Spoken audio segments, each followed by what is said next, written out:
হে প্রভু, আমি কে? কি আমার পরিচয়? আমার জন্মই বা কি হেতু?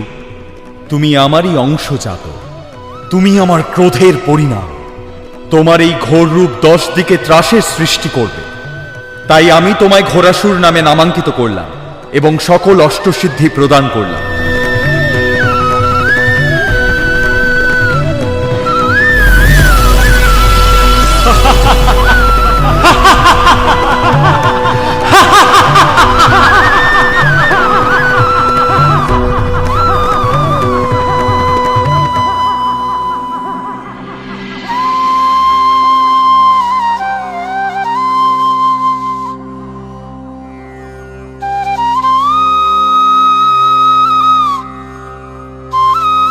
হে মহেশ, এই স্থানে আমার মনস্থিত হচ্ছে না।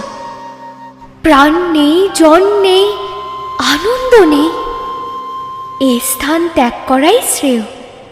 হে উমে, তুমি যথার্থই বলেছ। এই স্থানে থেকে সত্যিই আমাদের কোনো লাভ নেই। চলো আমরা বরং পশ্চিম দিকে গমন করি। সেখানে আমি এক বিরল জীবের সন্ধান পেয়েছি।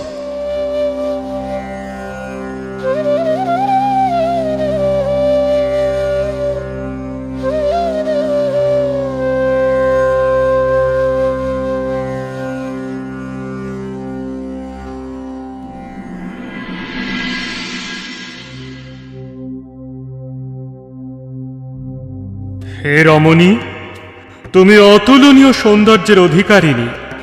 তোমায় দেখে আমি মহাসুর ঘোর বিমুগ্ধ হয়েছি। এসো, আমার সকাশে এসো।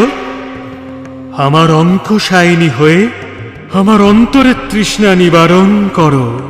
হে ঘোর, তুমি বুঝি দৈত্যকুলের ইন্দ্র?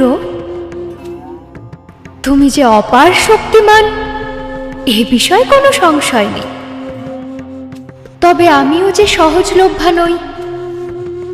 যে আমাকে রণে পরাস্ত করতে সক্ষম হবে, আমি কেবল তার কণ্ঠেই বড়মাল্য প্রদান করব, নচেত নয়।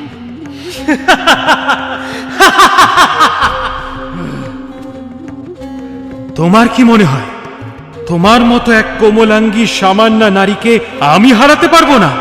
বেশ তো, তাহলে যুদ্ধ করো, দেখি তোমার কত ক্ষমতা।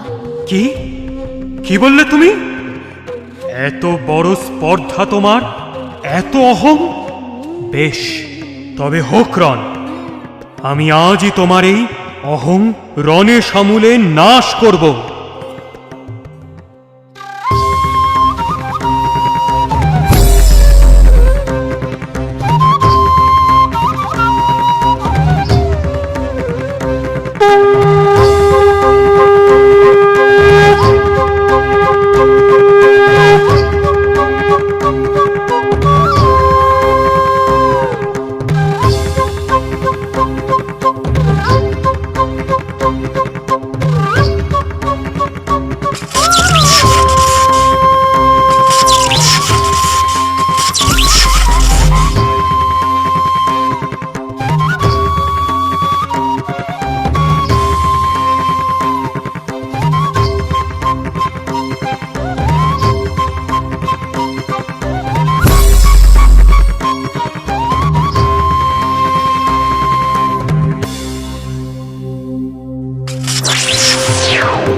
এ কি ভীষণ যুদ্ধ!